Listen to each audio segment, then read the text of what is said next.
el Día del Padre, mi hija me gritó, es una celebración familiar. No vengas.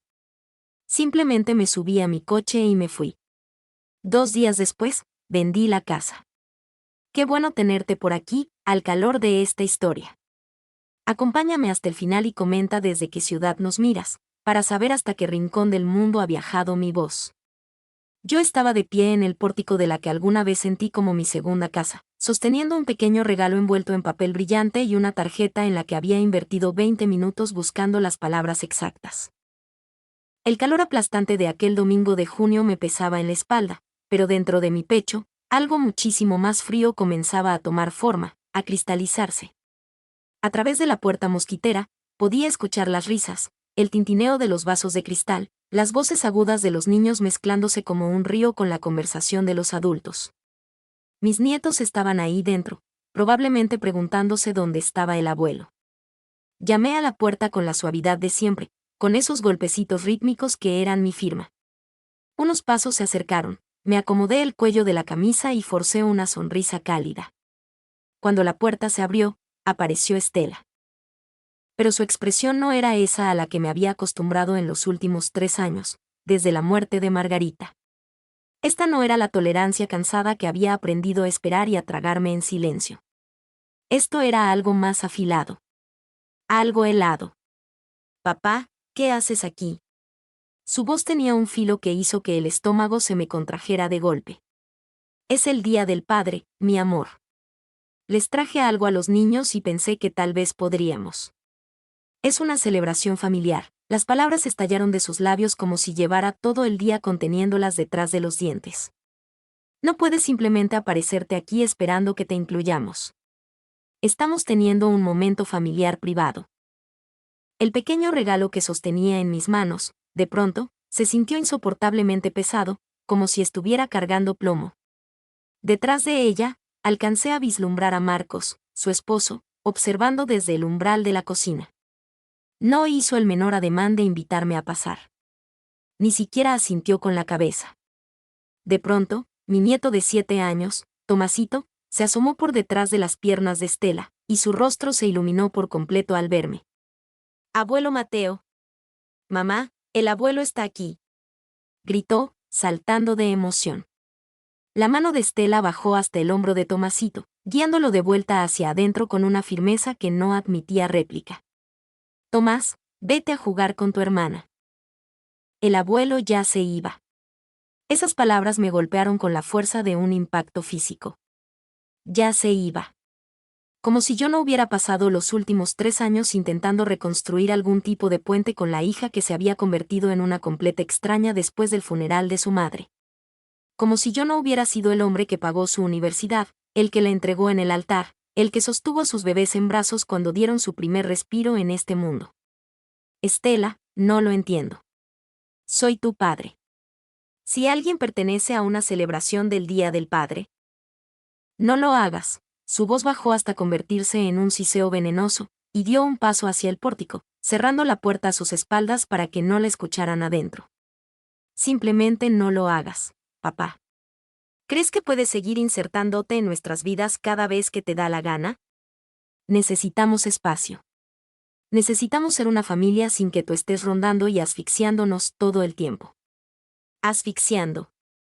La palabra me picó como un enjambre de avispas, doliendo mucho más de lo que hubiera esperado. En los 3 años desde que Margarita cerró los ojos para siempre, yo había intentado con todas mis fuerzas encontrar el equilibrio perfecto.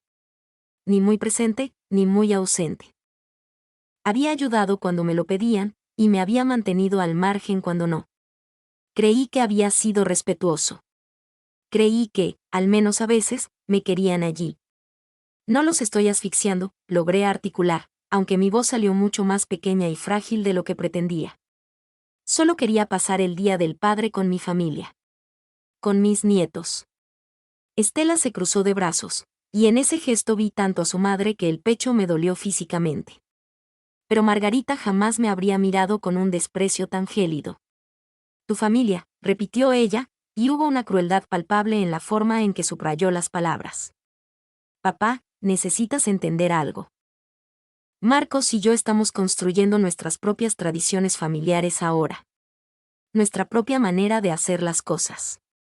Y, francamente, tenerte aquí rondando todo el tiempo se está volviendo incómodo. Sentí que las piernas se me volvían de agua.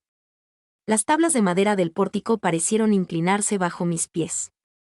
3 años de navegación cuidadosa, de tragarme la soledad, de intentar ser útil sin ser entrometido, de llorar a mi esposa mientras veía a mi hija alejarse a la deriva. Y aquí era a donde todo eso me había llevado, a que me dijeran que yo era una incomodidad. Una carga. Un intruso en lo que debió haber sido mi propia sangre. Estela, por favor. Sé que las cosas han sido difíciles desde que tu madre se fue, pero creí que lo estábamos manejando. Creí que estábamos encontrando nuestro camino.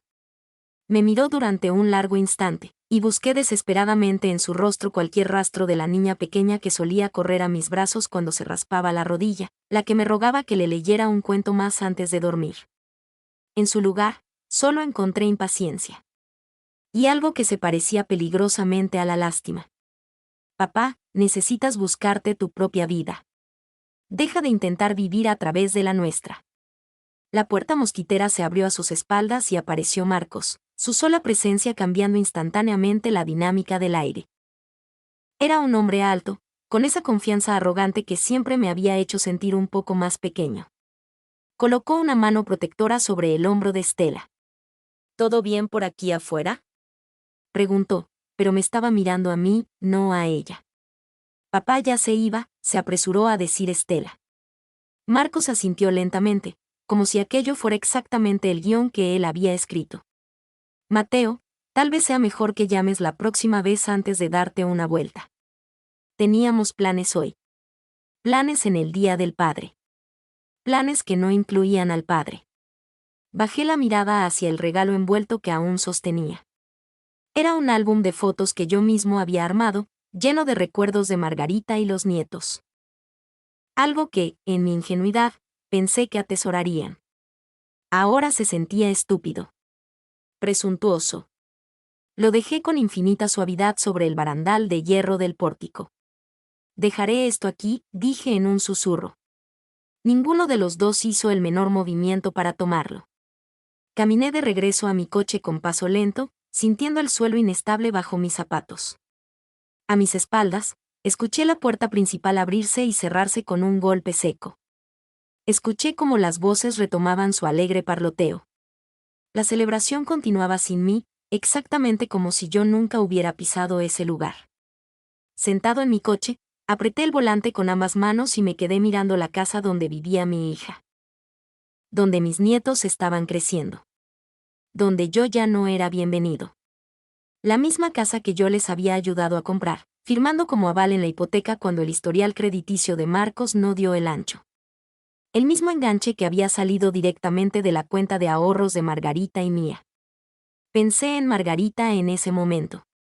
Pensé en lo que ella diría si pudiera asomarse a ver esta escena. Ella siempre había sido el puente colgante entre Estela y yo, traduciendo cuando no podíamos entendernos, limando las asperezas de nuestros caracteres. Sin ella, habíamos perdido a nuestra intérprete. A nuestra mediadora. Sin ella, al parecer, yo me había vuelto desechable. El camino de regreso a casa transcurrió en un borrón de calles conocidas y un dolor completamente desconocido.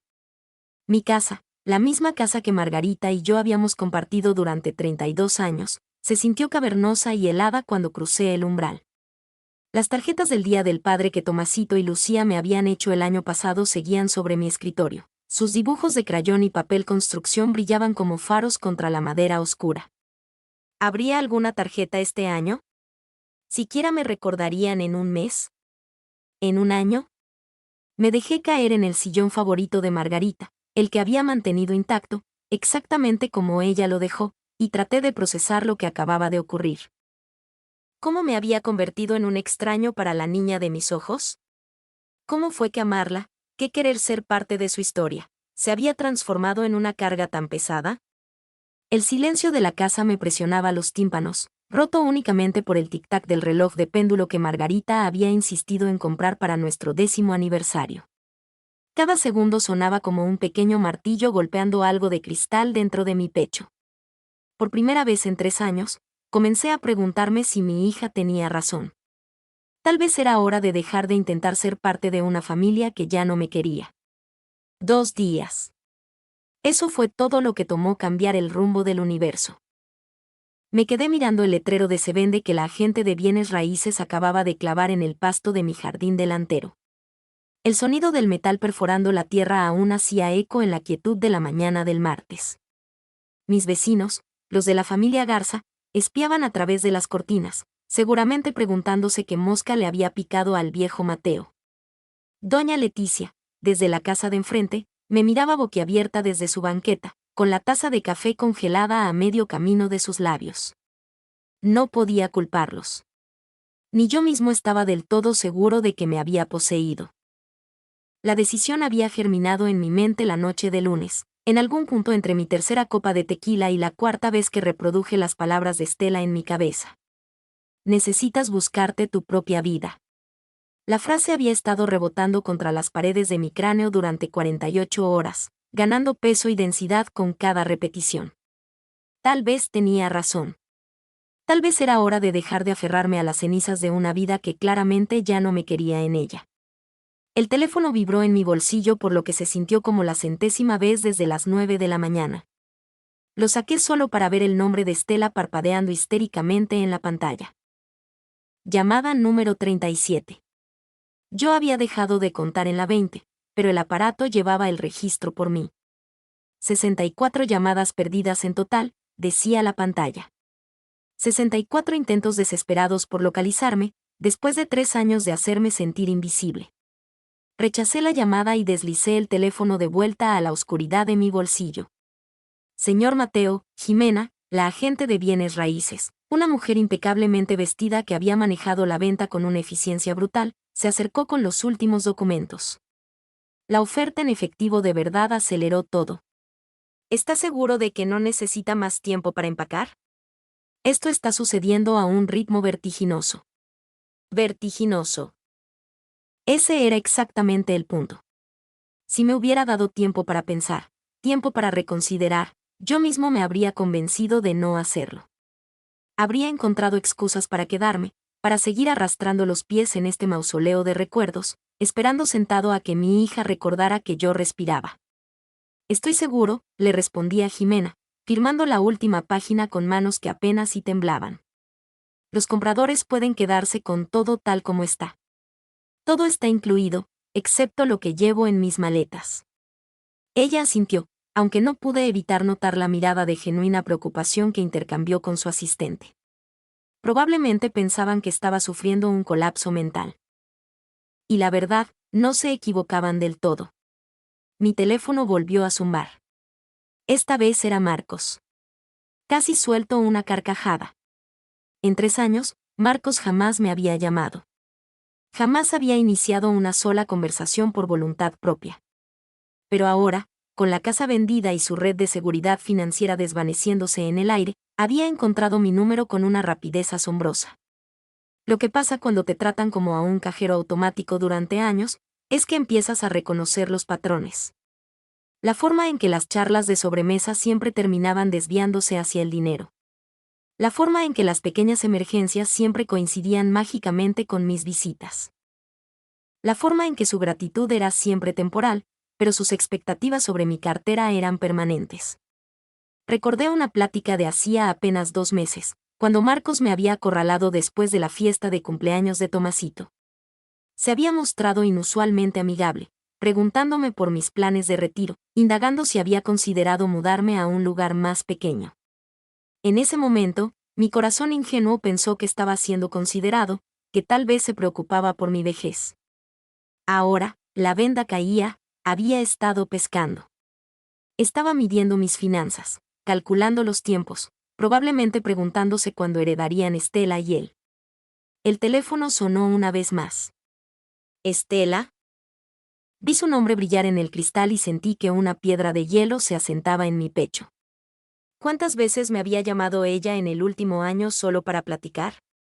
¿Cuántas veces me había preguntado cómo me sentía, si la soledad me pesaba, si necesitaba algo que no estuviera directamente relacionado con su conveniencia inmediata? No pude recordar ni una sola. pero sí recordaba perfectamente otras llamadas. La vez que se les descompuso la lavadora y necesitaban 15,000 pesos solo hasta que cayera el bono de Marcos.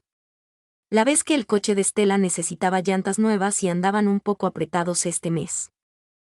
La vez que Tomasito necesitaba dinero para la excursión de la escuela y odiaban pedirme prestado, pero sabían que yo entendería. Yo había entendido, cada bendita vez. Había abierto mi billetera, cada bendita vez. Había sido el padre incondicional, el abuelo proveedor, el hombre en el que podían confiar para tapar sus baches con un cheque y una sonrisa. De pie en el jardín de la casa que acababa de vender, viendo a Jimena alejarse en su auto con los papeles que cambiarían el curso de mi historia, me pregunté en qué momento me había vuelto tan desechable para todo, excepto cuando necesitaban un rescate. El teléfono vibró con un mensaje de texto de Estela: *papá, por favor contéstame. Necesitamos hablar. Esto es importante *. Importante. Todo era de vida o muerte cuando necesitaban algo de mí.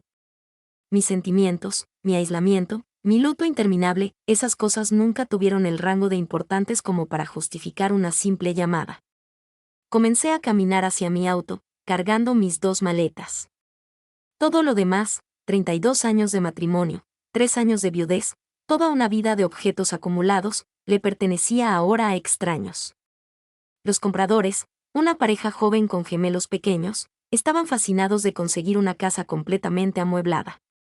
Probablemente jamás sabrían que, junto con la propiedad, estaban comprando la herencia de mi hija.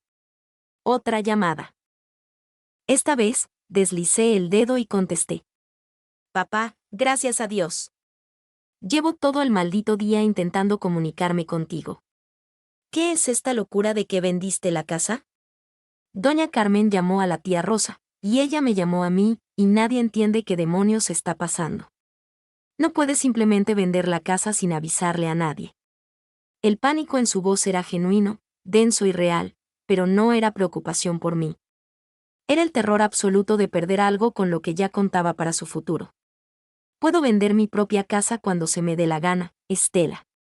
Pero papá, esa casa ha estado en la familia por décadas. Es donde yo crecí, donde los niños van a visitarte. ¿Cuándo van a visitarme? La interrumpí, sorprendiéndome a mí mismo por la firmeza de acero en mi propia voz. Dime, ¿cuándo fue la última vez que Tomasito y Lucía vinieron a ver a su abuelo simplemente porque querían hacerlo? No para una fiesta de cumpleaños a la que estaban obligados a ir. No porque necesitaras un niñero gratis. Sino solo para pasar tiempo conmigo. Silencio. Podía escuchar los engranajes de su cerebro girando desesperadamente al otro lado de la línea, buscando una respuesta que no sonara tan hueca como ambos sabíamos que era. Eso no es justo, papá. Estás siendo irracional. Las familias no funcionan así. Todos tenemos vidas muy ocupadas, pero eso no significa que no nos importe. Y no puedes simplemente tomar decisiones gigantescas sin consultar a la familia. La familia. Hacía 2 días, yo era un bulto incómodo que no pertenecía a la familia. Ahora, por arte de magia, estaba obligado a someter a votación las decisiones sobre mi propia existencia. ¿A dónde vas? La voz de Marcos entró por la bocina, un poco distante, pero clara. Le había arrebatado el teléfono a Estela. Eso ya no es asunto tuyo, ¿verdad? Mira, Mateo, creo que empezamos con el pie izquierdo el domingo. Estela estaba estresada. Los niños estaban incontrolables. Tal vez las palabras salieron mal, pero vender la casa, eso es un extremo. Esa es la clase de decisión que toma alguien que no está pensando con claridad. No pensando con claridad. Como si la única respuesta cuerda tras ser desechado como basura por tu propia hija fuera seguir viviendo a la sombra de ese desprecio, esperando como un perro manso a que te arrojaran la próxima migaja de atención. Estoy pensando con más claridad que en los últimos 3 años, Marcos. Papá, por favor, Estela había recuperado el teléfono y ahora estaba llorando. Lágrimas de verdad, a juzgar por el sonido. Siento mucho lo del domingo, ¿sí? Tuve un día espantoso y me desquité contigo. Pero no puedes simplemente desaparecer de nuestras vidas. ¿Qué hay de los niños? ¿Qué hay de mí? ¿Qué hay de ella? ¿Todo el universo siempre orbitaba de regreso al que hay de mí? ¿Qué hay de sus necesidades, su comodidad, sus proyectos? ¿Qué hay de la red de seguridad de la que yo era el pilar? La garantía financiera, la tranquilidad de saber que papá siempre estaría ahí con la cartera abierta para arreglar cualquier desastre. Estela, durante 3 años he intentado descifrar cómo encajar en tu vida. Cómo ser útil sin ser una molestia. Cómo estar presente sin ser una carga pesada. Y el domingo, me dejaste más que claro que yo no encajo ahí. Así que estoy tomando tu consejo al pie de la letra, me estoy buscando mi propia vida. Pero la casa, papá, esa casa vale muchísimo. Es nuestra seguridad. Es el fondo para la universidad de los niños. Es nuestro futuro. Y ahí estaba. El monstruo saliendo de la cueva. La verdadera razón detrás de las 64 llamadas perdidas. No había angustia por mi salud. No había miedo por mi estado mental. La casa era su seguridad, su futuro.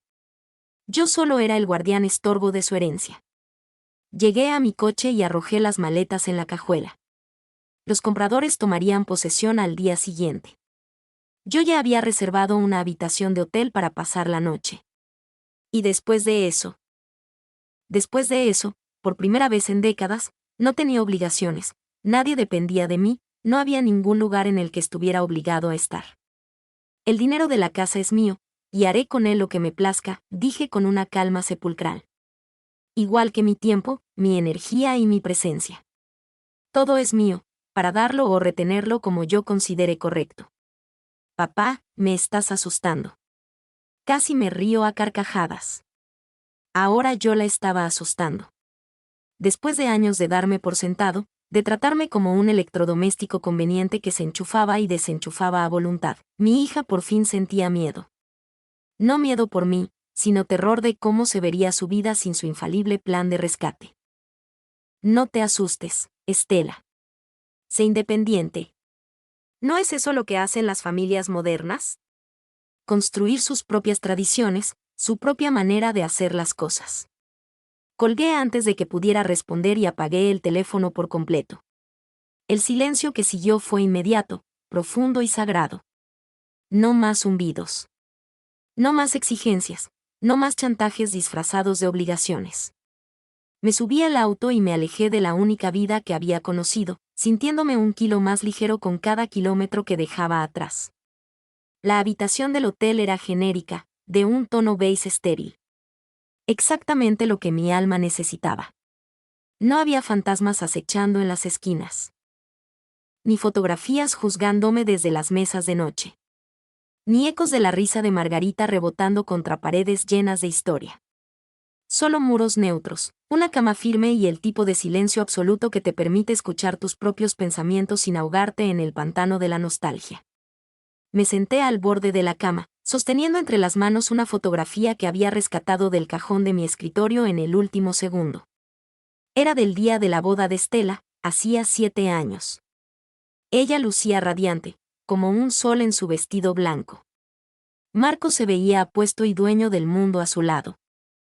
Yo estaba en el fondo, con el pecho inflado de orgullo, pasando un brazo por los hombros de Margarita, quien se secaba las lágrimas de felicidad con un pañuelo de encaje.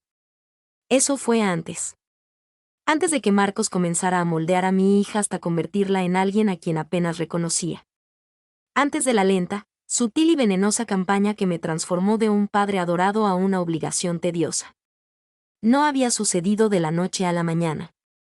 Eso era lo que lo hacía tan perverso, tan fácil de descartar como si fueran imaginaciones mías o hipersensibilidad de viejo. Había comenzado con detalles minúsculos que parecían razonables, hasta considerados. Mateo, no necesitas ayudar a lavar los platos. Ya hiciste suficiente, decía Marcos en las cenas familiares, quitándome suavemente la vajilla de las manos. Al principio, pensé que era un caballero, salvándome de la faena de la cocina. Pero luego me di cuenta de que también alejaba a Estela, creando una burbuja privada donde podían susurrar sin que yo escuchara. Papá, Marcos cree que deberíamos manejar la disciplina de los niños nosotros mismos, me había dicho Estela una tarde, cuando intenté calmar un berrinche de Tomasito. Es importante para nosotros establecer nuestra autoridad. De nuevo, sonaba como sacado de un manual de buenos padres. Pero en la práctica, significaba otra frontera cerrada, otra área donde mi voz ya no importaba, otra forma de irme borrando de los márgenes de la vida de mis nietos. Las peticiones de dinero comenzaron como a los 2 años de casados. Pequeñas al principio, siempre disfrazadas de inconvenientes temporales. Marcos estaba entre proyectos, o su comisión se había retrasado en contabilidad, o surgía un gasto médico imprevisto. Y yo abría la cartera, porque eso es lo que hacen los padres en México. Es lo que Margarita habría querido que hiciera. Pero en algún rincón oscuro de mi mente, incluso entonces, me preguntaba por qué un hombre que se jactaba de estar construyendo un imperio para mi hija parecía tener tantas emergencias de fin de quincena. ¿Por qué su inquebrantable confianza nunca se traducía en saber administrar un presupuesto? Margarita también lo había notado, aunque ella tenía el tacto que a mí me faltaba hoy. ¿Tú crees que Marcos de verdad está buscando un trabajo estable? Me preguntó una noche, después de que les transfiriéramos dinero para pagar su hipoteca. Estábamos sentados en nuestro jardín, viendo cómo el atardecer teñía el cielo de Oaxaca de tonos magentas y dorados. Fue una de nuestras últimas pláticas en paz, antes de que el diagnóstico de cáncer partiera nuestra vida en dos. ¿A qué te refieres, mi amor? Me refiero a que es muy encantador, tiene el don de la palabra para explicar por qué nada es su culpa. Pero parece que siempre hay algo. Siempre hay un pretexto de por qué no logran salir a flote. Yo lo defendí. Le dije a Margarita que los matrimonios jóvenes a veces nadan contra la corriente, que nosotros habíamos tenido suerte con nuestros empleos y no debíamos juzgarlos. Pero Margarita solo asintió lentamente y suspiró. Ojalá tengas razón, Mateo. Ojalá solo sea una vieja preocupándose de más. Ella ya se estaba muriendo entonces, aunque la muerte aún no nos había mostrado su rostro. El cansancio que le atribuíamos a sus largas jornadas en la biblioteca era, en realidad, su cuerpo librando la última batalla. En 6 meses, se me fue de las manos. Y yo me quedé solo, navegando las turbulentas aguas del matrimonio de mi hija sin el faro de su sabiduría. Fue entonces cuando todo se pudrió de verdad. Sin Margarita como escudo protector, Marcos se volvió descarado en sus manipulaciones. Tenía una opinión para cada cosa que yo hacía, siempre entregada con una sonrisa de comercial y envuelta en papel de preocupación por mi bienestar. Mateo, ¿no crees que es momento de buscar algo más chico? Esta casona debe sentirse muy sola para ti. Como si el luto por mi esposa fuera una gotera que se arreglaba cambiando de código postal. Tal vez deberías echarle un ojo a una de esas residencias para mayores, Mateo. ¿Tendrías gente de tu edad para platicar, actividades para mantenerte ocupado? Como si yo fuera un anciano decrépito y patético que necesitaba jugar lotería a las 4 de la tarde para que su vida tuviera sentido. Y Estela, ahogándose en su propio dolor y en las olas asfixiantes de ser madre primeriza, absorbía las sugerencias de su marido como si fueran palabras sagradas. Su preocupación por mí se fue tiñendo de fastidio. Su amor se volvió condicional. Dependía de qué tan dócil fuera yo para seguir sus instrucciones sobre cómo debía vivir el resto de mis días. Lo más macabro de todo era lo sensato que sonaba desde afuera. Les preocupaba que viviera solo. Querían que estuviera pleno. Creían que necesitaba propósito. Lo que realmente querían, el veneno en el fondo del vaso, era que yo me convirtiera en el problema de alguien más, para poder heredar mi casa de una buena vez y quitarse de encima la obligación moral de invitarme a cenar. Recordé la conversación que finalmente me arrancó la venda de los ojos, hacía apenas 6 meses. Había llegado temprano a su casa para recoger a Tomasito de la escuela porque Estela estaba enferma. Al entrar, escuché a Marcos hablando por teléfono en la cocina. Ya sé que está tomando más tiempo del planeado, decía, con voz baja, pero no lo suficiente. Pero el viejo es terco como una mula. Tiene esta idea romántica de que necesita seguir pegado a la familia. Y Estela se siente culpable si lo presionamos demasiado. Una pausa, mientras la voz al otro lado respondía. No, la casa definitivamente vale la espera.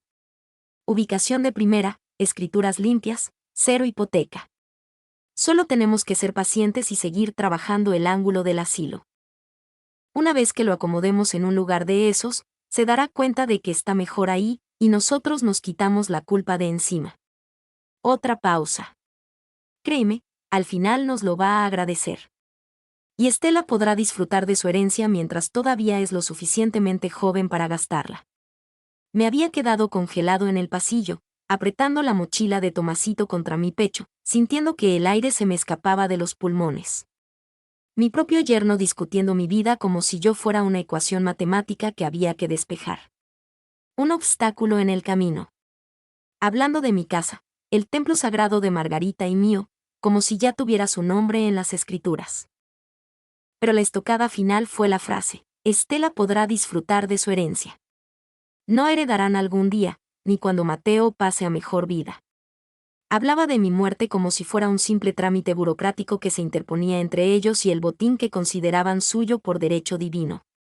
Esa misma noche, intenté tocar el tema con Estela. No de frente. Mi corazón no estaba listo para esa explosión. Lo hice con cuidado, bordeando el precipicio. Mija, espero que no te quite el sueño que yo viva solo en la casa grande. Me las arreglo perfectamente, y para mí es vital quedarme donde todavía respiro los recuerdos de tu madre. Estela se removió incómoda en su silla, jugando con su anillo de matrimonio de la misma forma en que se enredaba el cabello en los dedos cuando era niña y quería evitar un regaño. Papá, es que solo queremos lo mejor para ti. Esa casa es un monstruo, el mantenimiento te va a comer vivo. ¿No serías más feliz en un lugar con menos responsabilidades? ¿Menos responsabilidades? Como si mantener en pie el hogar que construí con la mujer de mi vida fuera un lastre en lugar de un ancla que me daba paz. Como si las bugambilias que Margarita plantó, los cuartos que pintamos sudando juntos, los rincones donde criamos a nuestra hija, fueran simples focos de estrés que había que fumigar. Me gusta esa responsabilidad, le contesté mirándola a los ojos. Para serte franco, me da un propósito. Me mantiene conectado al alma de tu mamá. Pero papá, no puedes vivir en el pasado para siempre. Mi mamá no querría que te convirtieras en un ermitaño solo por cuidar unos ladrillos. Ermitaño. ¿En qué momento disfrutar del silencio de mi propio hogar se había convertido en un diagnóstico psiquiátrico? Cuando elegir convivir con mis recuerdos en lugar de empezar de cero se volvió una patología. No vivo en el pasado, Estela. Vivo en mi presente, en un lugar que me abraza. Hay una gran diferencia. Ella soltó un suspiro pesado, exactamente el mismo suspiro frustrado que soltaba cuando no la dejaba llegar tarde de las fiestas o me negaba a comprarle los pantalones carísimos que traían todas sus amigas. Está bien, papá. Pero prométeme que lo vas a pensar. Piensa en lo que te haría más feliz a largo plazo. Se lo prometí, porque eso es lo que hacemos los padres. Prometemos considerar los deseos de nuestros hijos, incluso cuando esos deseos son, en realidad, la avaricia de alguien más disfrazada de compasión. Ahora, sentado en esta habitación de hotel anónima, me di cuenta de que llevaba meses pensándolo. Había estado pensando en que me haría más feliz. Y lo que me haría inmensamente feliz era ser valorado por algo más que los metros cuadrados de mi propiedad o los ceros en mi cuenta bancaria. Lo que me haría feliz era tener una hija que me llamara porque extrañaba mi voz, no porque la tarjeta rebotó. Lo que me haría feliz era ser el invitado de honor en las fiestas familiares, en lugar de que me cerraran la puerta en la cara el mismísimo Día del Padre. La foto entre mis dedos mostraba una era extinta. Cuando yo era el padre orgulloso llevando a su princesa al altar. Cuando Margarita respiraba y anclaba a esta familia con su amor a prueba de balas. Cuando nuestro horizonte se veía cálido y seguro. Pero esa estela se había esfumado, devorada por una mujer que me miraba como a un problema de logística. Esa familia se había disuelto, carcomida por la muerte, la manipulación y el veneno lento de ser tratado como un mueble viejo. Tal vez ya era hora de dejar de llorarle a los muertos y empezar a construir con mis propias manos la vida que realmente quería vivir. El pueblo costero de San Lorenzo del Mar apareció tras una curva en la carretera Federal 200 como un milagro pintado en una postal en la que nunca me había atrevido a creer. Casitas curtidas por las salitres salpicaban el cerro, y sus ventanas atrapaban el sol del atardecer brillando como monedas de oro regadas en la tierra.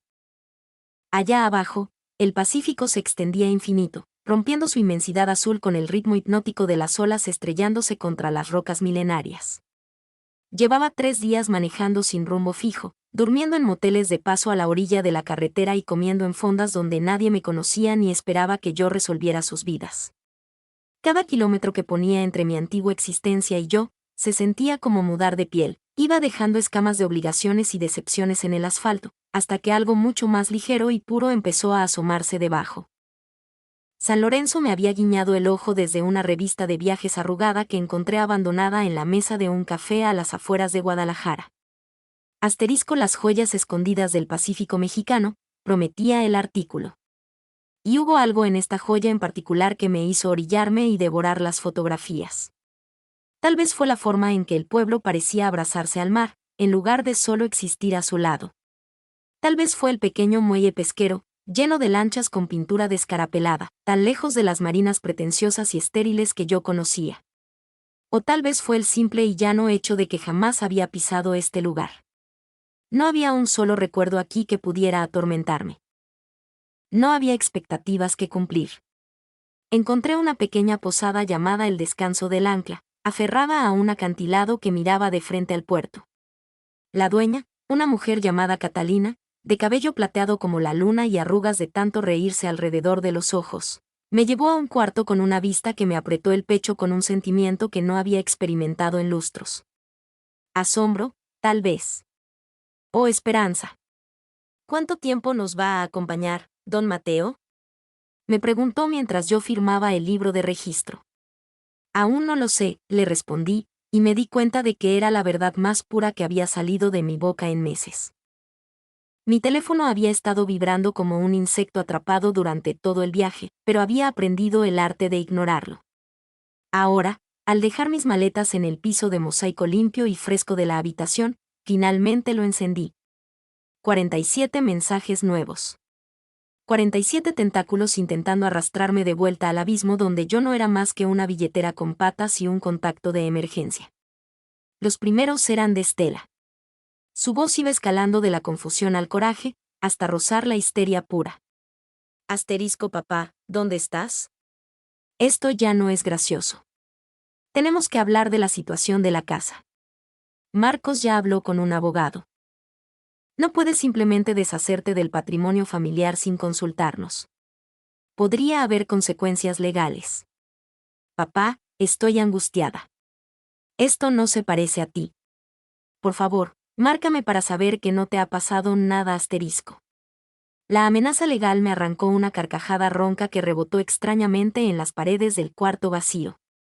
3 años tratándome como a un estorbo, y ahora, de pronto, yo estaba deshaciéndome del patrimonio familiar, en lugar de vendiendo la casa que me costó sangre sudar. Marcos también había dejado sus recados. Su tono estaba fríamente calculado, pero llevaba un veneno sutil que delataba sus verdaderas intenciones. Asterisco Mateo, esto se está saliendo de control. Estás actuando de manera completamente irracional y estás afectando la estabilidad de toda la familia. Necesitamos sentarnos a hablar de esto como adultos.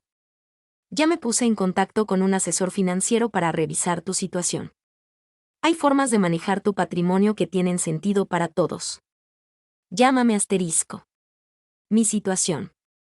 Como si mis ganas viscerales de vivir en libertad fueran una demencia senil que requería intervención profesional. Pero fue el mensaje de mi hermana Rosa el que me congeló la sangre. Asterisco hermano. Mateo, mi vida, sé que estás adolorido. Estela me llamó hecha un mar de lágrimas. Dice que tiene terror de haberte orillado a hacer una locura. Yo le dije, Mateo es más fuerte que eso, pero necesito escuchar tu voz, mijo. Por favor, márcame, nada más para saber que estás entero asterisco. Rosa. Mi hermana menor, allá en Monterrey. La mujer que siempre había sido el faro de cordura en nuestra familia. La que me sostuvo la mano sobre el ataúd de Margarita y me susurró al oído que el duelo era una caminata larga, no una carrera corta. Si Estela había llamado a Rosa llorando así, o estaba genuinamente muerta de miedo, o estaba montando una telenovela digna de un premio. Marqué el número de Rosa, y ella descolgó antes de que terminara el primer tono. Mateo. Ay, bendito sea Dios. ¿Dónde estás, hermano? ¿Estás bien? Estoy bien, Rosita. Mejor que bien, para serte honesto. Estela dice que vendiste la casa a escondidas. Dice que te esfumaste de la faz de la tierra y que tiene mucho miedo. La voz de Rosa se apagó un segundo. ¿Miedo de qué? Cree que te dio un colapso mental, Mateo. Dice que esto no es propio de ti. Tomar decisiones por impulso, cortar la comunicación. Caminé hacia la ventana y me quedé mirando el puerto, donde los pescadores regresaban con las redes pesadas por la pesca del día.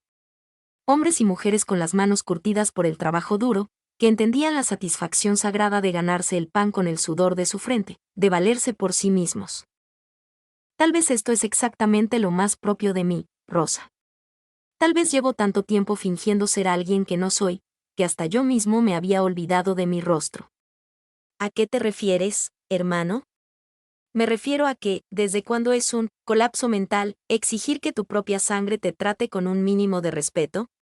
¿Desde cuándo es una locura esperar que tu hija quiera verte sentado en su mesa el día del padre? Rosa se quedó callada, un silencio denso y profundo. Ella me dijo que hubo un malentendido. Que llegaste de sorpresa y que los ánimos se calentaron. Así le llamó. ¿Un malentendido? Y entonces me solté. Me vacié por completo. Le conté a Rosa la historia entera, sin filtros. Las palabras exactas de Estela escupiéndome veneno, la sonrisa complaciente de Marcos en la sombra, la sensación de ser borrado con goma de borrar de mi propio árbol genealógico. Rosa escuchó sin interrumpirme una sola vez, y a través de la bocina podía escuchar cómo su respiración se volvía más pesada conforme se apilaban las verdades. ¡Ay, Mateo! Yo no tenía idea de que las cosas estaban tan podridas. Nadie lo sabía, Rosita. Porque me la pasé intentando ser comprensivo, dándole su espacio, queriendo ser el tipo de suegro y padre que no estorba. Pero en algún recodo del camino, no estorbar, se convirtió en no importar un carajo. ¿Y la casa? La casa era la última cadena que me amarraba a una vida donde era tolerado, pero jamás bienvenido. Así que corté la cadena de tajo. Rosa soltó un suspiro, y pude imaginarla sentada en la cocina de su casa regia, rodeada por la docena de portarretratos de sus nietos que cubrían cada centímetro libre de las mesas. Rosa había sido bendecida por la vida, sus hijos se casaron con mujeres de oro que la adoraban, que se peleaban por ver quién la invitaba en Navidad, que le marcaban en las tardes solo para echar chisme. ¿Dónde estás metido ahora? En un lugar hermoso. En un lugar donde puedo averiguar quién demonios soy cuando no estoy ocupado siendo útil para gente que no me valora. Estela sí te valora, Mateo. Solo está. ¿Está qué? ¿Confundida? ¿Pasando por una fase? Rosa, me dijo en mi cara que yo no era bienvenido en una fiesta de mi propia familia. Su marido se quedó ahí parado asintiendo como si yo fuera un perro callejero. Esto no es un malentendido. Esta es la clase de personas que son. Otro silencio largo. Y entonces, con una voz muy suave, Rosa preguntó: ¿qué puedo hacer para ayudarte? La pregunta me desarmó. No me dijo cómo arreglamos esto, o qué necesitas para regresarte. Me preguntó cómo podía ayudarme. Como si mi decisión de huir fuera completamente válida. Como si mis sentimientos tuvieran peso en la balanza. Como si yo tuviera el derecho soberano de elegir mi propio destino, aunque eso hiciera enfurecer a los demás. Nada por ahora, hermanita. Solo quiero que sepas que estoy a salvo y que no estoy huyendo de nada. Estoy corriendo hacia algo nuevo. Solo que aún no descubro qué es. ¿Me vas a mantener al tanto? ¿Me vas a dejar saber cómo estás? Te lo prometo. Después de colgar, me quedé sentado en la oscuridad de la habitación y me di cuenta de que, por primera vez en 3000 años, no estaba esperando a que alguien me devolviera la llamada. No estaba revisando la pantalla cada 5 minutos para ver si a Estela se le ofrecía algo. No estaba hipotecando mis horas para estar disponible ante emergencias que a veces ni siquiera eran reales. Solo estaba ahí, en ese cuarto silencioso, escuchando el rugido del mar contra las rocas y sintiendo algo que casi había olvidado que existía. Paz. A la mañana siguiente, Bajé caminando al malecón y encontré una fondita llamada El Comal de Doña Magda. La mesera, una mujer de mi edad con ojos dulces y manos de trabajadora incansable, me sirvió un café de olla sin que se lo pidiera y puso el menú de plástico sobre la mesa. «Usted es nuevo por aquí», observó. No fue una pregunta, sino una afirmación absoluta. ¿Cómo lo supo? Llevo 23 años en este pueblo. Conozco cada rostro que pisa esta calle, y el suyo no se me olvida, sonrió, revelando un diente de oro. ¿Va de paso o echará raíces un rato? Todavía no lo decido. Bueno, como sea, los hotcakes caseros son una gloria y el café revive a los muertos. Eso es lo único que le puedo garantizar en esta vida. Pedí los hotcakes y me quedé viendo cómo el puerto despertaba a mi alrededor. Los pescadores desenredando sus redes, los dueños de las tienditas barriendo sus banquetas, los chamacos pedaleando sus bicicletas frente al mar. Un ecosistema que funcionaba a la perfección sin mí. Que tenía su propio latido y propósito. Que no me necesitaba para sobrevivir, pero tampoco me miraba con resentimiento por estar ahí. Mi teléfono vibró. Estela, otra vez. Esta vez, deslicé el dedo. Papá, ¿dónde estás? He estado muerta de la angustia. Estoy bien, Estela. ¿Pero dónde estás?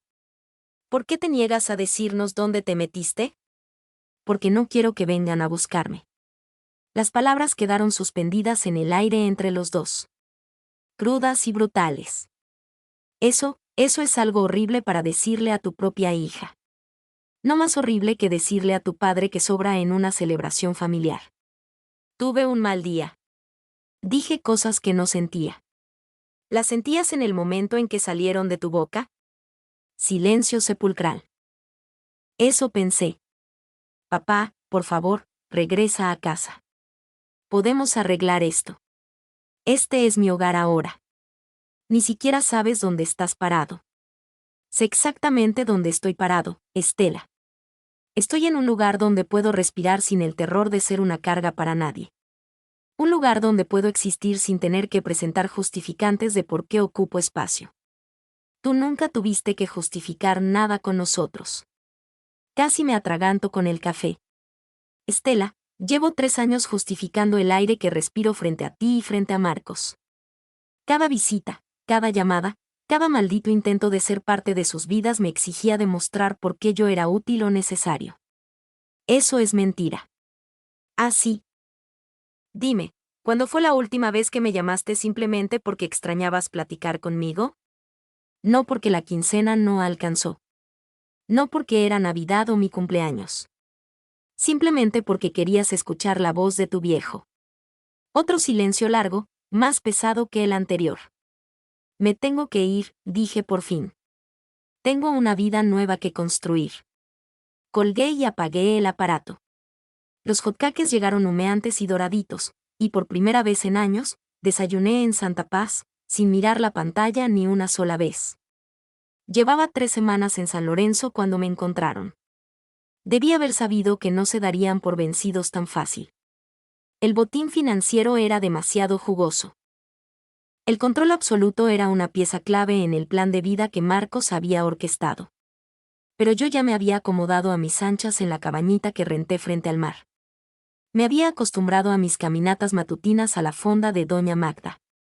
A la cadencia de una vida que, por fin, me pertenecía solo a mí.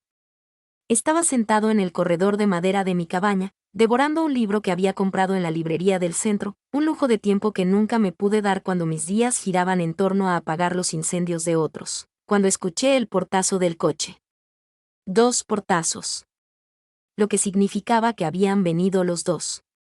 Levanté la vista y vi a Estela subiendo por el caminito de grava. Su rostro era un cóctel de alivio y furia contenida. Marcos le pisaba los talones, cargando a Tomasito en brazos. El corazón se me hizo un nudo marinero al ver a mi nieto. El niño se veía desorientado y exhausto, probablemente preguntándose por qué diablos lo habían arrastrado en un viaje interminable en carretera para buscar a un abuelo que, aparentemente, se había evaporado de la faz de la tierra. Lucía no venía con ellos, estaba muy chiquita para el trote, seguro la dejaron con doña Carmen. Pero la presencia de Tomasito era una jugada maestra. Marcos era demasiado maquiavélico para traer a un niño de 7 años por casualidad. Aquí estás, soltó Estela, con la voz apretada por una emoción que no logré descifrar. ¿Tienes la menor idea de lo enfermos de preocupación que hemos estado?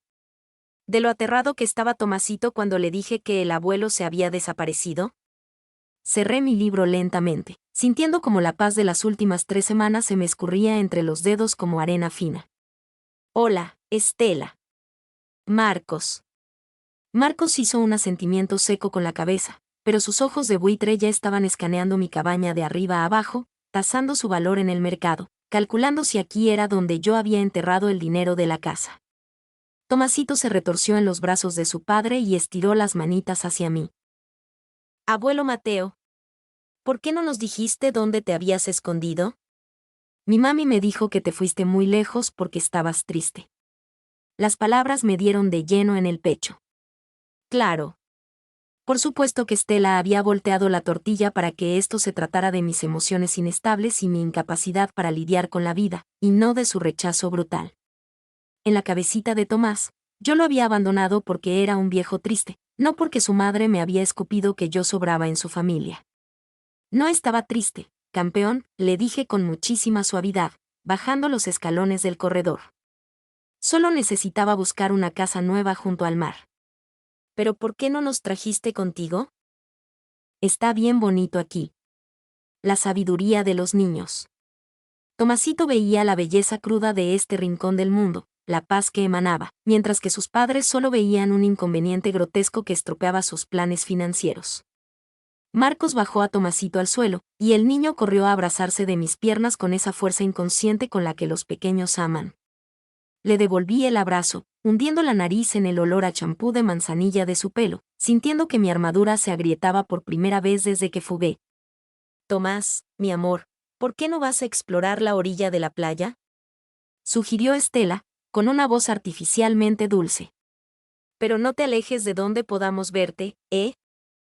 Tomasito hizo un puchero de decepción, pero obedeció, caminando hacia la arena con la resignación de un niño que ya está acostumbrado a que los adultos hablen de cosas importantes a sus espaldas. En el microsegundo en que el niño estuvo fuera del alcance del oído, la máscara de Estela se hizo añicos. ¿Cómo fuiste capaz de hacernos esto? Me reclamó, con las lágrimas ya agolpándose en los ojos.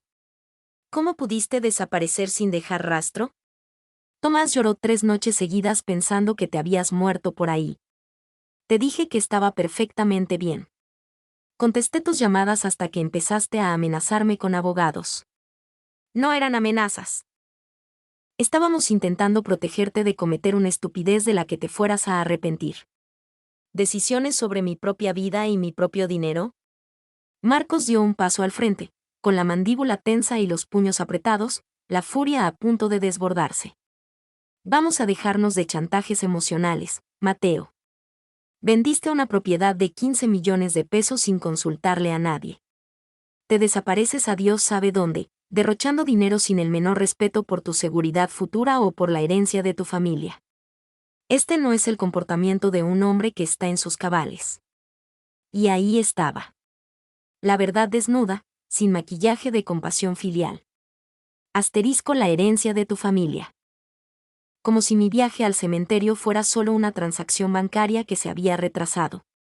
Marcos, esa casa era mía. Mi sudor la pagó.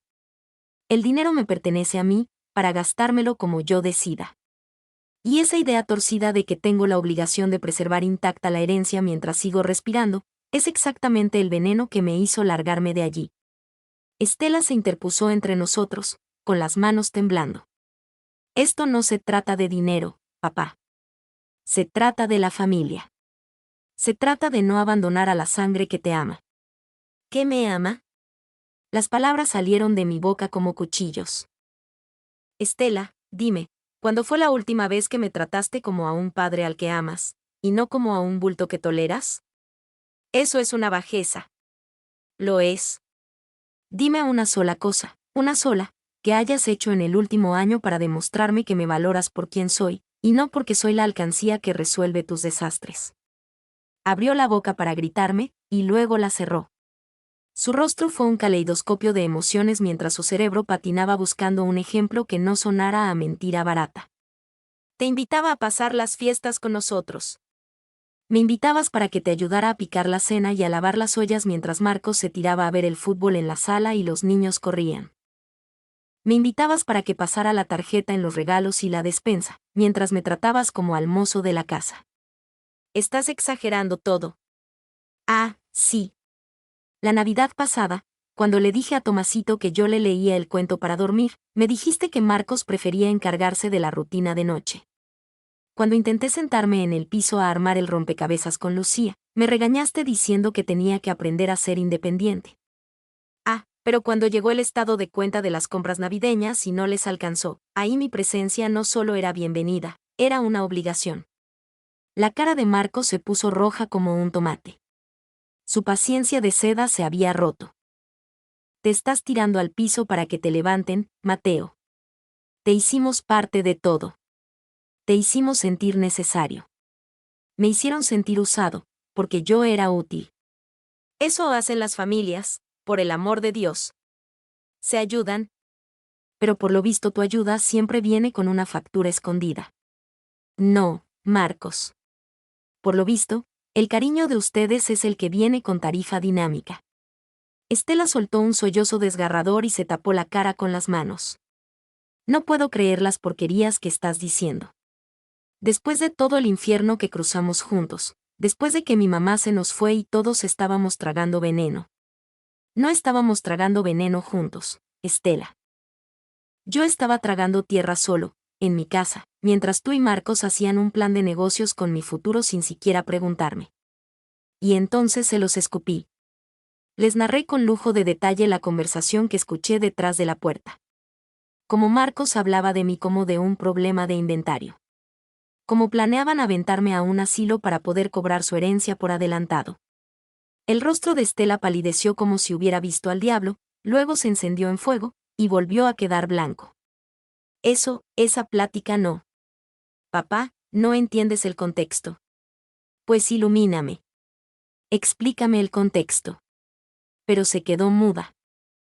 Porque no existía ningún maldito contexto en este mundo que justificara conspirar a mis espaldas para arrebatarme mi hogar y disfrazarlo de un acto de caridad cristiana. Marcos, hay que reconocérselo, ni siquiera intentó negarlo. Perfecto. Sí. Si discutimos las opciones para tu vejez. Si pensamos que a lo mejor serías menos miserable rodeado de viejos de tu edad, con clases de pintura y visitas al médico. Y sí, hablamos de qué iba a pasar con las escrituras de la casa. A eso se le llama planear a futuro, Mateo. Se le llama ser un adulto responsable. A eso se le llama hacer cuentas alegres con el muerto todavía caliente. Se le llama avaricia. Se le llama ser realista con lo que pasa cuando un anciano terco vive solo en una mansión que le queda grande, sin nadie que le cuide las espaldas. Yo tenía quien me cuidara las espaldas. Tenía a una hija que supuestamente me amaba. Los sollozos de Estela se volvieron convulsivos, y por un microsegundo maldito, sentí el jalón de la culpa paternal. El instinto biológico de correr a abrazarla, de tragarme mis palabras, de minimizar mi propio corazón roto con tal de que ella dejara de llorar. Pero llevaba 3 años haciendo exactamente eso. ¿Y a dónde me había llevado? A este corredor de madera, defendiendo mi derecho a existir. Tomasito regresó corriendo de la arena, con las bolsitas del sort atiborradas de conchas y la cara encendida de pura maravilla. Abuelo. Mira todo lo que me hallé. ¿Me ayudas a ver qué son? Me hinqué en la grava para examinar sus tesoros, agradeciendo a Dios por la interrupción. Vidrio de mar, piedras lisas, un par de conchitas comunes, tesoros simples que le llenaban el alma porque todavía nadie le había enseñado a ponerle precio a la magia. Este de aquí es una joya, campeón, le dije, levantando un trozo de vidrio de mar verde esmeralda. El océano lo estuvo tallando y dando vueltas por años para dejarlo así de suavecito. Como si el mar fuera una lavadora gigante, ¿verdad? Igualito que una lavadora gigante. Marco se aclaró la garganta con exasperación. Tomás, súbete al coche. Tenemos que hablar con tu abuelo a solas. Pero yo quiero quedarme con el abuelo. Me gusta aquí. Súbete al maldito coche, Tomás. El latigazo en la voz de Marcos hizo que el niño diera un respingo. Me miró con unos ojos enormes y llenos de desilusión. Una víctima colateral más en una guerra de adultos que no alcanzaba a comprender. No pasa nada, mi niño, le dije con ternura, acariciándole el pelo. A lo mejor puedes venir a visitarme otro día. ¿Ya te vas a venir a la casa con nosotros? La esperanza ciega en su vocecita casi me parte en dos. Este niño inocente, que me amaba sin letras chiquitas en el contrato. Que no entendía por qué su abuelo se había convertido en el villano de la película. Que solo quería que su familia dejara de estar rota. Yo ya estoy en mi casa, mi amor, le respondí en un susurro. Esta es mi casa ahora. A Tomasito se le descompuso la carita y Estela, como un resorte, lo levantó en brazos, fulminándome con una mirada cargada de odio puro. ¿Ya ves lo que provocas? Me siseó. ¿Ya ves cómo le estás rompiendo el corazón al niño? Pero yo había terminado de pagar facturas por heridas que no causé. Yo no le estoy rompiendo nada, Estela. Esta situación lo está lastimando. El hecho de que uses a un niño de 7 años como rehén emocional, eso es lo que le está partiendo la madre. Marcos le arrebató al niño de los brazos a Estela y caminó hacia el auto, murmurándole cosas para calmarlo. Cuando regresó al corredor, su rostro era una máscara de hielo cortante. Aquí se acabó el teatrito, Mateo. Ya tuviste tu berrinche de adolescente. Ya probaste tu punto, pero esto llegó a su límite. Te vas a regresar con nosotros hoy mismo, y vamos a arreglar este desmadre como la gente civilizada. No, no lo haré. Sí lo harás. Porque si no te subes a ese coche, te juro por Dios que no vas a volver a verle la cara ni a Tomás ni a Lucía en lo que te queda de vida. Estela ya no está para tolerar los jueguitos de un viejo egoísta al que le vale madre su familia. La amenaza se quedó flotando en el bochorno de la tarde como humo de pólvora. Estaban dispuestos a usar a mis nietos como balas. A amputarme a las únicas 2 personas de esa casa que me querían sin condiciones, solo para doblarme el brazo. Miré a Estela, esperando el milagro. Esperando que saltara como fiera, que le gritara a Marcos que con sus hijos no se metiera, que ella jamás sería cómplice de un chantaje tan ruin. Pero se quedó ahí plantada, con las lágrimas escurriéndole por el cuello, muda. Silenciosa. Cómplice. ¿De verdad me vas a arrancar a los niños, Estela? ¿Solo porque me niego a vivir donde ustedes me ordenen? Vamos a proteger a nuestros hijos de un hombre que claramente está inestable, sentenció Marcos. Inestable. La palabra mágica hacia la que Marcos había estado pavimentando el camino desde que puso un pie aquí. La narrativa perfecta para justificar la carnicería que venía. Juicios de interdicción, demandas por la custodia de mis bienes, cualquier triquiñuela legal que les devolviera el control de mi cartera. Caminé hacia la puerta de mi cabaña, puse la mano en el picaporte y me di la vuelta para mirarlos a los dos. Largo de mi propiedad. Estela ahogó un grito. Papá. Largo de mi propiedad, y no vuelvan a poner un pie aquí a menos de que yo los invite expresamente. No lo dices en serio. Lo digo con cada fibra de mi cuerpo. Entré a la cabaña y cerré la puerta con llave. Me recargué contra la madera caliente, cerrando los ojos mientras escuchaba cómo sus voces estallaban en gritos allá afuera, reprochándose cosas. Escuché los portazos violentos, el motor rugiendo y la grava crujiendo bajo las llantas mientras se largaban de mi vida. A través de la ventana de la sala, vi la carita de Tomasito pegada al cristal trasero, con su manita agitándose en el aire, despidiéndose de un abuelo al que probablemente no volvería a ver en años. Fue el dolor más desgarrador que he soportado en mi vida, ver ese coche desaparecer. Pero también fue el corte de bisturí más necesario para salvarme. 6 meses después, yo estaba sentado en el corredor de mi cabaña, viendo cómo la bruma de la mañana se disipaba sobre el Pacífico, cuando vi un coche conocido subiendo por el camino de curvas hacia mi puerta. Pero esta vez, solo se abrió una portezuela. Estela subió por el caminito de grava sola. Caminaba despacio, con pasos torpes y dudosos. Se había esfumado la furia arrogante de su última visita. En su lugar, había algo que no le veía en el rostro desde que era una chiquilla. Humildad. Se veía más delgada, con sombras bajo los ojos, envejecida, como si los meses transcurridos le hubieran lijado el orgullo hasta dejar el hueso pelado. No me levanté de la mecedora. No corrí a recibirla, ni fingí que el tiempo había borrado los navajazos. Simplemente la observé acercarse, notando el fantasma ausente de Marcos, la manera cautelosa en la que pisaba, como alguien que acaba de descubrir que la tierra se puede abrir bajo sus pies sin previo aviso. Hola, papá. Estela. Se quedó parada al pie de los escalones, retorciéndose las manos frente al vientre, pareciéndose mucho más a la quinceañera asustadiza que alguna vez fue, que a la mujer implacable en la que había intentado convertirse. ¿Me puedo sentar? Señalé con la mano la silla vacía junto a mí. La silla que había comprado con la esperanza tonta de que, algún día, tendría visitas que vinieran porque querían verme, y no porque necesitaban un favor. Nos quedamos en un silencio denso durante minutos enteros, viendo a las lanchas pesqueras regresar al puerto con la red llena. Pero el silencio se sentía distinto al de hace 6 meses. Menos cargado de hostilidad. Más empapado de reflexiones. ¿Dónde está Marcos? Pregunté por fin. Se largó. La frase sonó hueca, plana, sin adornos. Se fue hace 3 meses. La semana pasada me llegaron los papeles del divorcio.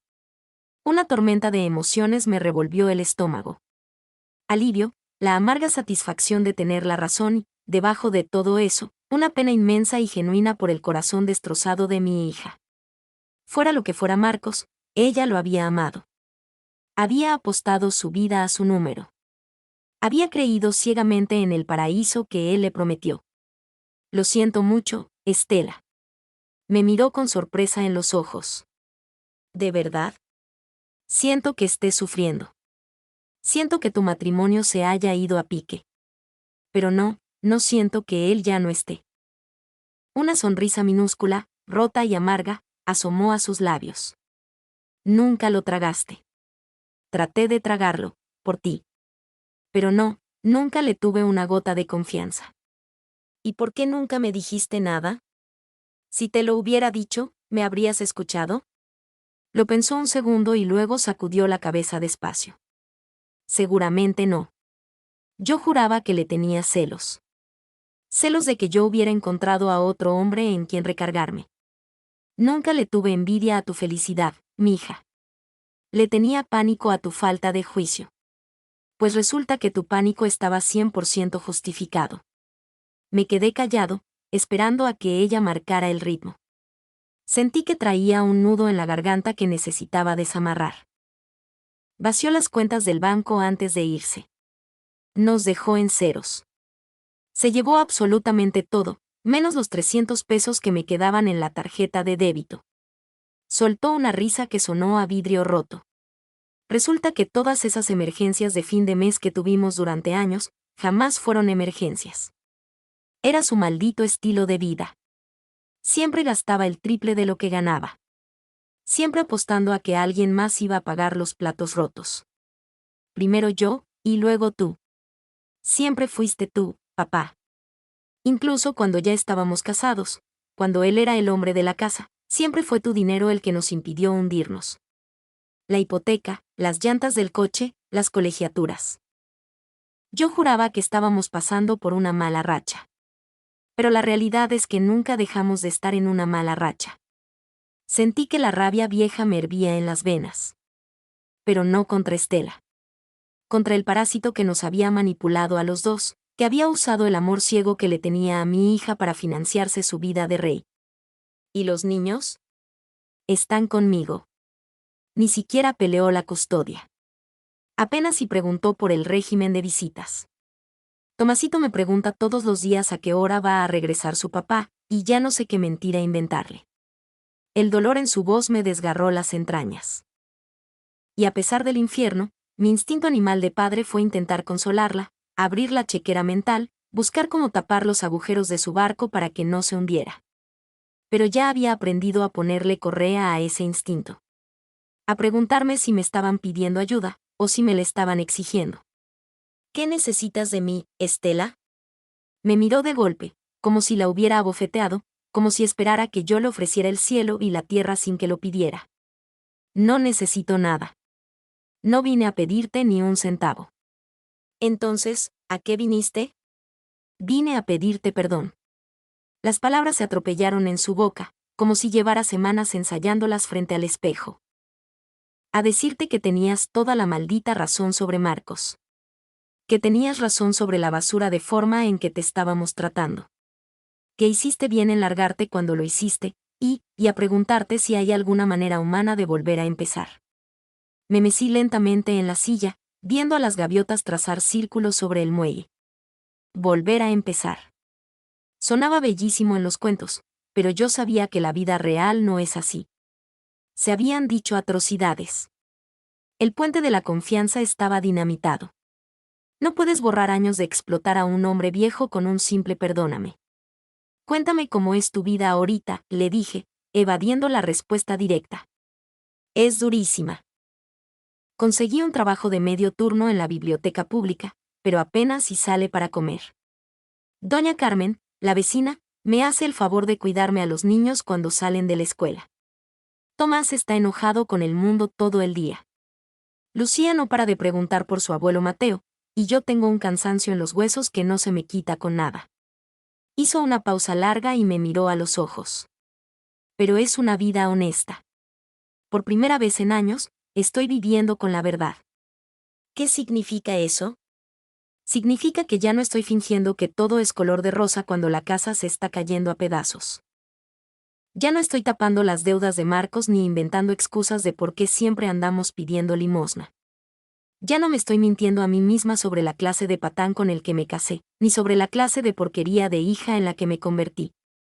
La confesión quedó suspendida entre los dos, cruda y sangrante. Yo te corría a empujones, continuó, con un hilo de voz. Dejé que Marcos me lavara el cerebro para creer que tú eras la carga pesada, que eras un anciano encimoso que dependía de nosotros para respirar. Pero era exactamente al revés, ¿no? Nosotros éramos los parásitos que dependíamos de ti, y te odiábamos por ello, en lugar de darte las gracias. ¿Por qué me odiaban? Porque odiarte era 1000 veces más fácil que mirarme al espejo y admitir que Marcos era un inútil incapaz de mantener a su familia. Porque aceptar tu dinero era restregarnos en la cara que nuestra vida perfecta estaba construida sobre una montaña de basura. Se limpió los mocos y las lágrimas con el dorso de la mano. ¿Y por qué? Porque después de que mamá se murió, yo tenía tanta pinche rabia con el universo entero, y tú eras el blanco más fácil. Tú eras la red de seguridad. Yo sabía que me ibas a perdonar todo, que siempre ibas a tratar de entenderme, que ibas a agachar la cabeza sin importar cuántas veces te humillara. Hasta que dejé de hacerlo. Hasta que dejaste de hacerlo. Volvimos a caer en el silencio, dejando que el peso de su verdad se asentara en la madera del corredor. Una lancha más entraba a la bahía, con un enjambre de gaviotas persiguiéndola para robarse las sobras de pescado. La escena era tan rutinaria y tan inmensamente bella que me ayudó a sanar una costura suelta en mi alma. Los niños te extrañan muchísimo, murmuró Estela al rato. Yo también me muero por verlos. Tomás todavía guarda en un frasco de vidrio las conchitas que le ayudaste a limpiar ese día. Lo tiene en su buró y le presume a todo el que se deje que su abuelo vive en el mar. Se me hizo un nudo en la garganta imposible de tragar. ¿Cómo está mi niña Lucía? Ya cumplió 4. Se la pasa dibujando playas y lanchitas con crayones, y a todos les pone para mi abuelito Mateo. Tengo montañas de dibujos en la casa. La imagen mental de mi nietecita rayando papeles para un abuelo al que no veía en medio año casi me quiebra las piernas. Pero había aprendido la lección más dura de la vejez, a sentarme a convivir con el dolor en lugar de salir corriendo a anestesiarlo. Quiero verlos, confesé, con la voz rota. Pero no pienso regresar a lo que teníamos antes. Yo tampoco quiero regresar a lo de antes, papá. Esa vida asquerosa casi nos mata a los dos. ¿Qué es lo que quieres entonces? Quiero ser una hija que te dé orgullo. Quiero que mis hijos tengan a su abuelo. Y quiero ganarme de vuelta el derecho a llamarte familia. Asterisco ganarme de vuelta el derecho. Esa frase demostraba que entendía la magnitud del desastre mucho más que cualquier lágrima derramada. Las cosas van a ser diferentes, le advertí, pesando cada palabra. No voy a ser tu cajero automático. Mi valor en tu vida no se va a medir por los problemas que te resuelva. Y nadie, absolutamente nadie, me va a volver a manipular. Lo entiendo, papá. ¿De verdad lo entiendes? Porque hace 6 meses, tú y tu marido estaban dispuestos a arrancarme a mis nietos del alma con tal de obligarme a obedecerlos. Y eso, Estela, es algo que no sé si algún día pueda olvidar. El rostro de Estela se desmoronó por completo. Fue idea de Marcos. Yo debía haberlo frenado. Debía haberle roto la boca, pero estaba tan envenenada por el coraje y tan aterrorizada por el dinero que lo dejé hablar por mí. Te quedaste ahí parada como estatua mientras él me amenazaba. Lo sé. Lo sé perfectamente, y me he odiado a mí misma cada maldito día y cada maldita noche desde entonces. Odiarte a ti misma no borra lo que hiciste. No. No lo borra. Pero tal vez demostrarte que ya no soy esa mujer si lo haga. Miré a mi hija. La miré de verdad, hasta el fondo del alma, y vi a un ser humano que no había visto en una década. La máscara de niña rica y empoderada se había esfumado. El egoísmo de cristal se había roto, dejando a una mujer cruda, vulnerable y genuinamente arrepentida. ¿Cómo me demuestras que cambiaste? No pidiéndote un peso partido por la mitad. No esperando que vengas volando a arreglar mis desastres. Respetando tus límites y tus decisiones, incluso cuando me duelan o me incomoden. Y si te digo que quiero quedarme a vivir aquí, en mi pedazo de paraíso, haciendo mi vida, viéndote a ti y a los niños de vez en cuando, pero sin involucrarme en tus tragedias diarias? Entonces te respetaría la decisión, y le daría gracias a Dios por las migajas de tiempo que me quisieras regalar. ¿Y si te digo que no quiero volver a saber nada de ustedes en lo que me queda de vida? Se puso pálida como el papel, pero no le tembló la voz. Entonces también lo respetaría, papá. Aunque se me partiera el alma en 1000 pedazos. La respuesta me dejó frío. Hace 6 meses, Estela me habría armado un escándalo, me habría gritado, habría invocado la obligación de sangre para pisotear mis límites. Esta nueva versión de mi hija por fin había entendido que el amor por imposición no es amor, es esclavitud. No quiero dejar de saber de ustedes, le dije finalmente, soltando el aire. Pero tampoco quiero caminar para atrás. Para adelante entonces. Despacito. Con la verdad por delante, diciendo que necesitamos y que podemos dar sin lastimarnos. El alivio le inundó el rostro, como si acabara de salir a respirar después de estar ahogándose. Pero no se abalanzó a abrazarme ni me juró que todo sería perfecto. Simplemente asintió con la cabeza y me dijo, gracias, papá. Un año después, yo estaba parado en el jardincito de atrás de mi cabaña, viendo a Tomasito y a Lucía perseguir mariposas amarillas entre las bugambilias que yo mismo había plantado. Venían a visitarme una vez al mes, siempre con las fechas acordadas, siempre respetando los tiempos y las reglas de la casa. Estela había cumplido su promesa, al pie de la letra. Había ido reconstruyendo su vida ladrillo por ladrillo, sacando unas garras que yo no sabía que tenía. Jamás me volvió a pedir un peso prestado, aunque yo a veces le echaba la mano a escondidas cuando veía que el agua le llegaba al cuello. Aprendió a resolver sus propios incendios antes de llamarme, a pedirme un consejo de viejo sin exigir que yo le resolviera el problema. La relación que forjamos no se parecía en nada a la que tuvimos antes. Era infinitamente mejor. Estaba cimentada en el respeto mutuo, no en el chantaje, en el cariño puro, no en la culpa, en la libertad de elegirnos, no en la obligación de soportarnos. Marcos se había borrado del mapa por completo, dejando a su paso solo un cerro de deudas y unos papeles de custodia que nunca se dignó a firmar. Estela se había echado el paquete al hombro sola, y se había vuelto de hierro en el proceso. «Abuelito Mateo», me gritó Lucía, corriendo hacia mí con un diente de león apachurrado en el puño. «Mira lo que te encontré». «Es la flor más hermosa del mundo, mi reina», le contesté, recibiendo la hierbita marchita como si me estuviera entregando el tesoro de Moctezuma. «Abuelo», apareció Tomasito jalándome la camisa. «¿Me ayudas a hacer un castillo de arena al rato que bajemos a la playa?» «Claro que sí, mi campeón». Y lo iba a hacer. No porque fuera mi obligación. No porque nadie me estuviera midiendo con reloj en mano.